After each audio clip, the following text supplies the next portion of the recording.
Good morning, student. Welcome to Disai School. Myself Manish Sharma, Faculty of Commerce, Economics. देखिए students, अगर आप 10th के बाद में कॉमर्स को 11th के सब्जेक्ट के रूप में चूज करते हो, तो कॉमर्स के अंतर्गत 3 सब्जेक्ट की स्टडी की जाती है: accounts, economics and business study. तो स्टूडेंट देखिए, जैसे अकाउंट्स है उसमें अपन बिजनेस से रिलेटेड जितने भी अकाउंट्स खाता बही हैं उनको तैयार करते हैं। बिजनेस के अंतर्गत किस प्रकार से बिजनेस किया जाता है, किस प्रकार से गुड्स एंड सर्विस को सोल्ड किया जाता है, परचेज किया जाता है, उसके बारे में स्टडी की जाती है। इकोनॉमिक्स जो होती है उसमें मनी से रिलेटेड स्टडी की जाती है। किससे रिलेटेड? मनी से रिलेटेड, क्योंकि इकोनॉमिक्स का मीनिंग है अर्थशास्त्र। क्या होता है? अर्थशास्त्र।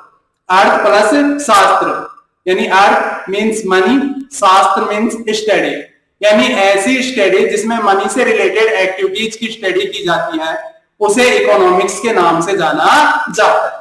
तो किसी भी बिजनेस को करने के लिए सबसे इंपॉर्टेंट जो चीज है वो होती है मनी। क्या होती है? मनी। ठीक है, विदाउट मनी आप किसी भी बिजनेस को स्टार्ट नहीं कर सकते हो। तो सबसे ज्यादा जरूरी है मनी, तभी आप किसी बिजनेस को क्या कर पाओगे? स्टार्ट कर पाओगे। बिजनेस स्टार्ट होगा तब आप अकाउंट्स खाता बही तैयार कर पाओगे। इसलिए जो भी घूम फिर के कहानी आती है वो किसके ऊपर आती है? मनी के ऊपर, पैसे के ऊपर। और मनी से रिलेटेड जो स्टडी है वो किसमें की जाती है? इकोनॉमिक्स में की जाती है। मैंने आपको बताया कि इकोनॉमिक्स का जो मीनिंग होता है वो होता है अर्थशास्त्र, जिसमें मनी से रिलेटेड जो एक्टिविटीज होती हैं उनकी क्या की जाती है? स्टडी की जाती है। स्टूडेंट्स, आपने 10th में पढ़ा होगा सोशल साइंस, ठीक है, उसमें जो अपने लास्ट के चैप्टर थे वो इकोनॉमिक्स से रिलेटेड थे। तो इकोनॉमिक्स एक क्या है? Economics is a social science related with the production, distribution and consumption of goods and service. इसकी ब्रांच है सोशल साइंस की ब्रांच है। देखिए स्टूडेंट, सोशल साइंस की ब्रांच कैसे है? क्योंकि इकोनॉमिक्स मनी से रिलेटेड है। मनी जो है पैसा, वो किसके द्वारा? ह्यूमंस, मनुष्य के द्वारा अर्न किया जाता है, कमाया जाता है। सेकंड चीज ये है कि ह्यूमंस जो है वो कहां पे? सोसाइटी के अंदर रहता है, और सोसाइटी से रिलेटेड जो भी चीज होती है उसकी स्टडी कहां पे की जाती है? सोशल साइंस में की जाती है। तो हम कह सकते हैं कि इकोनॉमिक्स एक क्या है? सोशल साइंस है। इसे ह्यूमन साइंस के नाम से भी जाना जाता है। क्यों?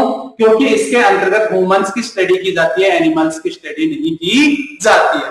ह्यूमंस किस प्रकार से पैसा कमाता है और किस प्रकार से उस मनी को एक्सपेंसिव यानी खर्च करता है, तो उन एक्सपेंसेस के बारे में, रिसीव्ड के बारे में, कि मनी कहां से रिसीव्ड हो रही है, कहां पे एक्सपेंसेस की जा रही है, उसके बारे में स्टडी किसके अंतर्गत की जाती है? इकोनॉमिक्स के अंतर्गत।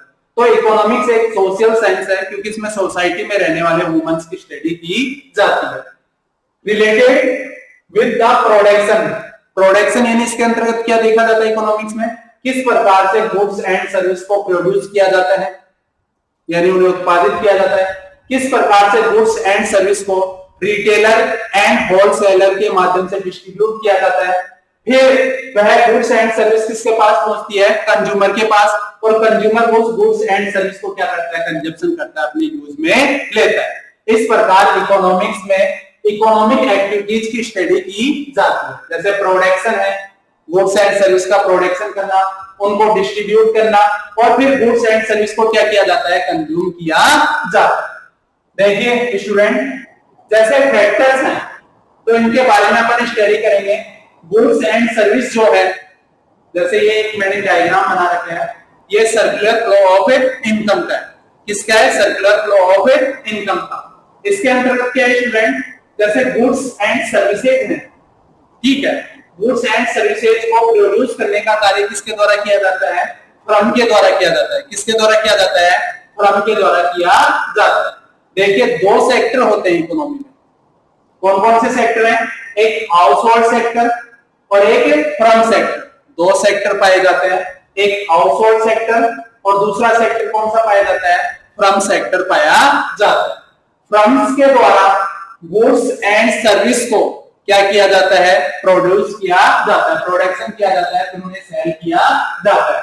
और हाउस होल्ड जो परिवार है उनके द्वारा गुड्स एंड सर्विस के प्रोडक्शन के लिए अपना कंट्रीब्यूशन यानी योगदान दिया जाता है। एंड उसके पश्चात गुड्स एंड सर्विस को क्या कर लिया जाता है, परचेज कर लिया जाता है। तो क्या होगा, इस डायग्राम को समझने के लिए देखना, हाउस होल्ड जो है उसके द्वारा फैक्टर ऑफ प्रोडक्शन जो है वो क्या कर दिए जाते हैं, फर्म्स को डिस्ट्रीब्यूट कर दिए जाते हैं। ठीक है, फर्म्स को प्रोवाइड करवा दिए जाते हैं। कौन कौन से फैक्टर्स, जैसे लैंड है, भूमि है, लेबर है, श्रमिक है, कैपिटल है, पूंजी है, ओनर, मालिक, मैनेजर।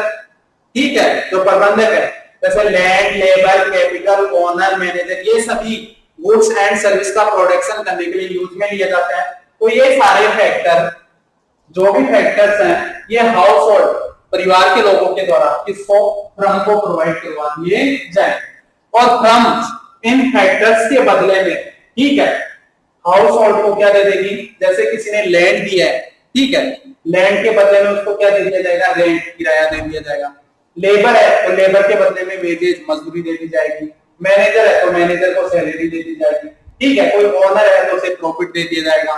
या जैसे मान लीजिए किसी ने कैपिटल दिया है तो उसे इंटरेस्ट पेड कर दिया जाएगा। इस प्रकार से इन 5 फैक्टर को, लैंड को करने क्या दिया, रेंट, ठीक है, लेबर को क्या देंगे, वेजेज, कैपिटल को क्या पेड करेंगे, इंटरेस्ट, ओनर को प्रॉफिट मिलेगा और मैनेजर को सैलरी। ये फैक्टर्स किसको प्रोवाइड करवाए गए थे, फर्म को। फर्म्स इन फैक्टर के बदले में रेम्युनरेशन के रूप में, पारिश्रमिक के रूप में क्या कर देगी, वेजेज के रूप में, सैलरी के रूप में, रेंट के रूप में, प्रॉफिट के रूप में, इंटरेस्ट के रूप में, ये सब कुछ किसको प्रोवाइड करवा देगी, हाउस होल्ड को।